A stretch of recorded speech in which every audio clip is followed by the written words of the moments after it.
We have no idea when this is all going to come to a head, but when it does, it'll be a very different world. Hi, this is Mike Maloney, and I'm joined again by Adam Taggart. Adam received an email from a viewer a little while ago. The viewer's name is Don, and he's very, very concerned about the rapid growth in the national debt and wondering why nobody is reporting on this. And, he's following the national debt clock. Anyway, Adam, how are you doing? And thank you for joining me today. Hey, it's my pleasure, Mike. I feel like I'm getting my Christmas gifts early this year, getting to be on with you so often recently. But yes, I did get this email from Don, and he's been tracking the national debt closely, as you say. He noticed that on December 15th of last year, so just a little over a month and a half ago, the national debt clicked over to $29 trillion. But he's been watching it closely since, and he noticed that as of yesterday, February 2nd, 2022, the national debt went over 30 trillion. So at this current rate, it's going up at a pace of about $7 trillion annually. And of course, if it's accelerating, it may be going higher than that. So, as you said, Don is wondering, hey, is anybody else watching this? Well, I know you've been watching this closely for a long time, Mike. So why don't you tell us both what you've, tracked in the past about it, but I know you've pulled up some recent charts that should be really interesting to walk folks through. Yeah, I put together a series of charts here, and we're just going to sort of do this very impromptu. I don't have any outline other than the charts. So I'm going to make this up as we go. But I've been watching this since I started writing my book. So the national debt clock is something that I've been following very closely. I don't think Don has been viewing me for a decade, so he doesn't realize that I was doing this. And in my book, I wrote on March 16th, 2007, Congress passed a bill to increase the ceiling on the national debt from 8.2 trillion to 9 trillion. These seem like such small numbers now. They're like quaint numbers now, exactly. Right. But as I'm writing this, just a few months later, the debt is already 8.98 trillion. And Congress has just approved the fifth increase on the debt ceiling in the last 6 years. Raising it to 9.8 trillion. This 850 billion increase should last another few months, and it's entirely possible that the national debt could surpass 10 trillion by the end of 2008. Well, it was like 10.8 trillion. So I was being very conservative here in my book. When I read my book, actually, it sounded outrageous when I read it, and people are saying impossible. But everything turned out to be extremely conservative.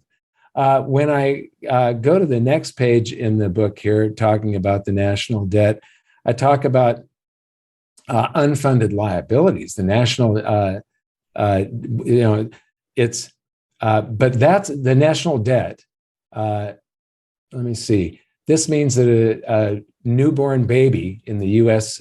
Comes into the world owing approximately $30,000 back then. But that's only what the baby owes for our reckless deficit spending in the past, debt. What about the reckless deficit spending promised to future generations like Social Security and Medicare? Then there's a section on unfunded liabilities. And Michael Hodges used to run the grandfather economics report, just a very concerned grandfather, and he would add up all of these things. And Hodges, it says in here, Hodges has gone even further than analyzing debt as just unfunded liabilities. Instead, he's taken all of the state and local and government debt, household debt, business sector debt, plus financial sector debt, and added them all together. How big is the problem? It was then 160 trillion. That was a long time ago. And so that it means that even a newborn baby is born into the world owing $550 million. And then it says, welcome to the world, kid. Here's the bill. We shouldn't be laughing at this, but Well, I mean, it's just insane. And these are numbers. I was writing this in 2006 or 2007. So this is 2007. And then I got a chance to revise some of the numbers just before the book came out, I think about April of 2008. And then, I did a 2015 update. And, it's interesting. When we were filming Hidden Secrets of Money, I was standing under the national debt clock in New York City. And it's right above the IRS office there. So here's the place you pay your taxes. And then this is how fast the government is spending it. And then, and more, because it exceeds, this is the number up above that IRS office was the amount that exceeds the cumulative amount that exceeded the amount that the IRS took in our taxes. And so anyway, we had, in the time it took to edit the episode, there was like $3 trillion more added to the national debt. And we had to go in, and Dan they did a brilliant job of it. I don't know if it was Aiden. It was probably Aiden that did this, but he pasted in the correct numbers over the numbers that were now $3 trillion out of date in the time it took us to edit that episode. So I want to go to the a chart that I just made of federal debt, total public debt. But this chart, it's quarterly information, and the last report is Q3 of last year. So they don't even have the 20, this wasn't up to $29 trillion yet, but it shows some of the insane growth. And if you look at the amount of this that is being funded by currency creation, you have to go to this chart that I generated called collateralization of currency. So when the Fed buys a bond, they have to create the currency to buy it with, and that is collateralization of currency, memo items, total U.S. Treasury debt, agency debt, and mortgage-backed securities Wednesday level. So every Wednesday they report this. And what I find interesting when I look at this, there's a few other facts that stand out. It's now 8.379 trillion is where this graph is at. And that is up 1,540% since 2009.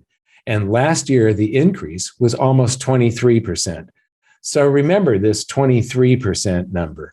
The other number is 1,540%. These are mind-boggling numbers. But 23% in a single year is a very important number, and I'll get to that in a minute.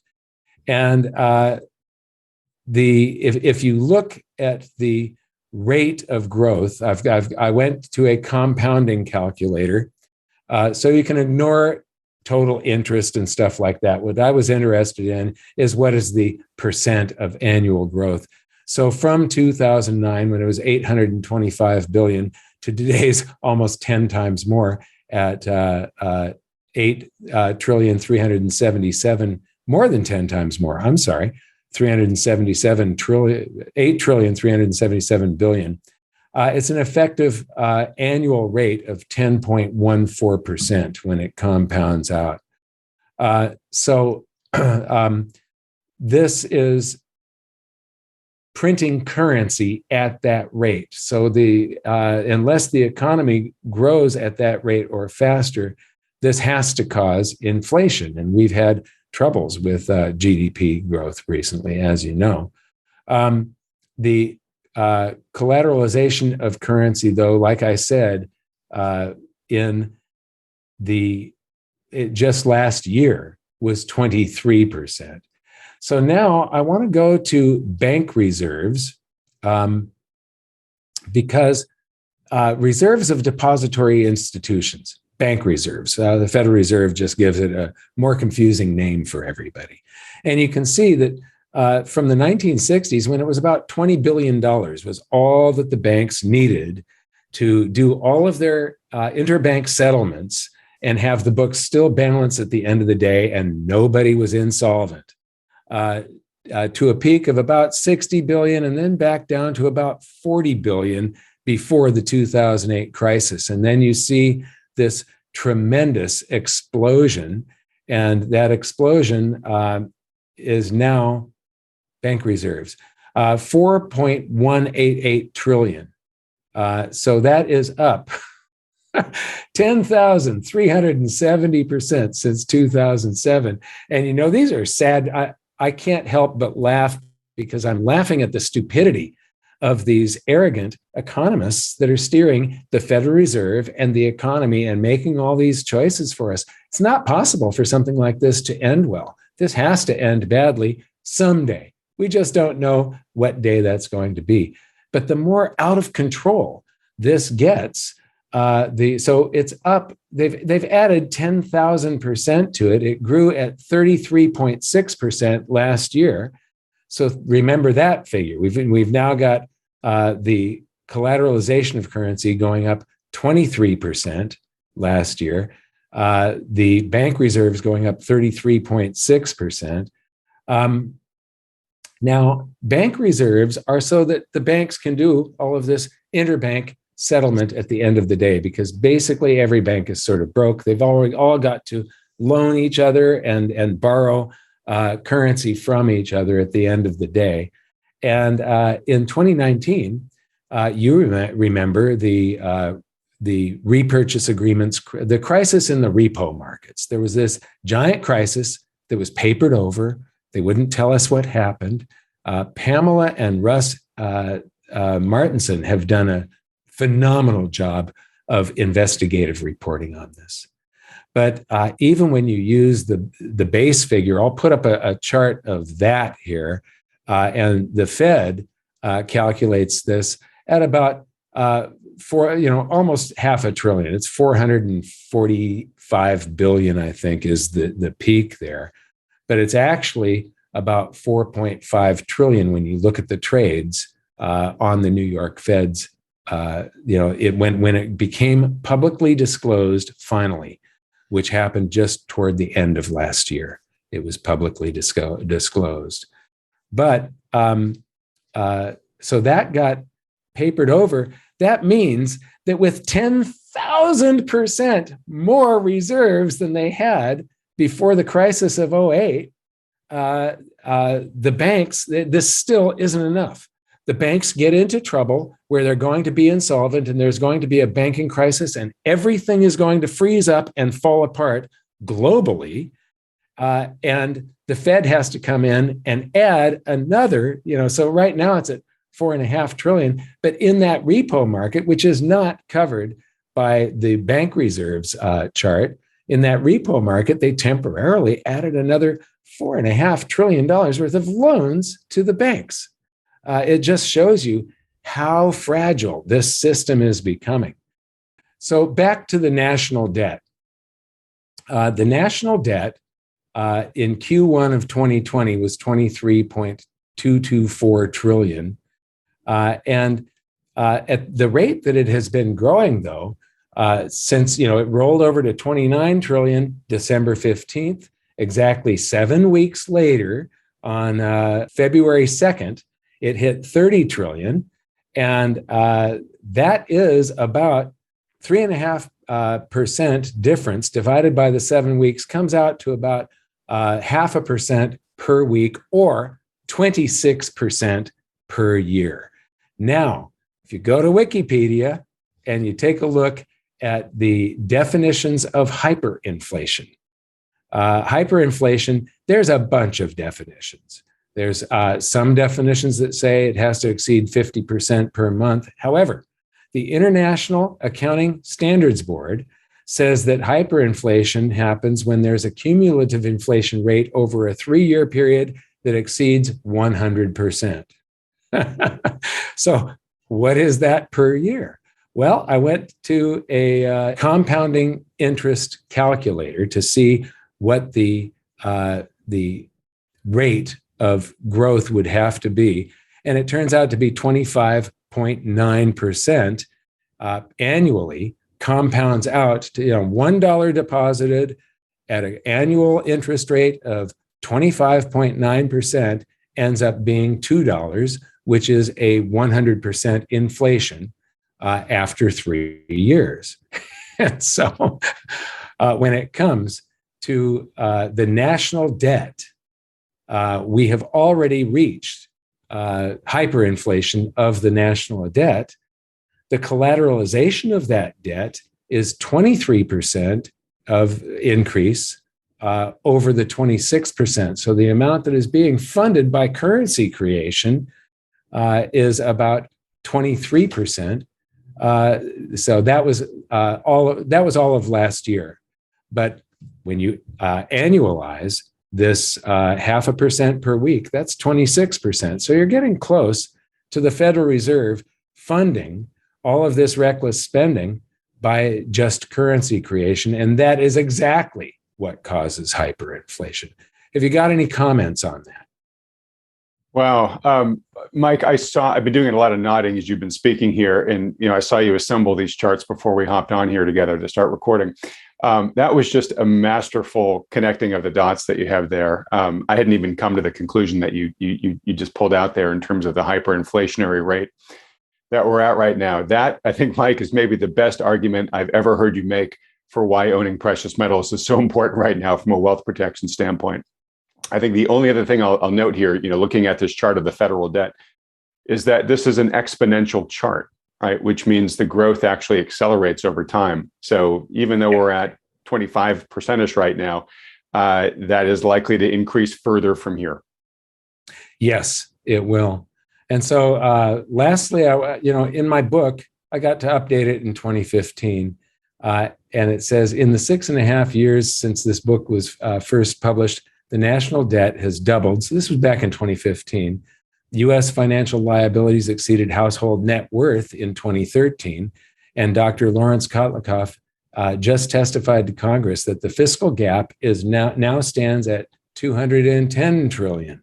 And that was back then. So to close this, I just want to say that, this is a global phenomenon. I want to show this little graph that was this little representation here that was going around about total federal debt of all prime ministers. This is Canada.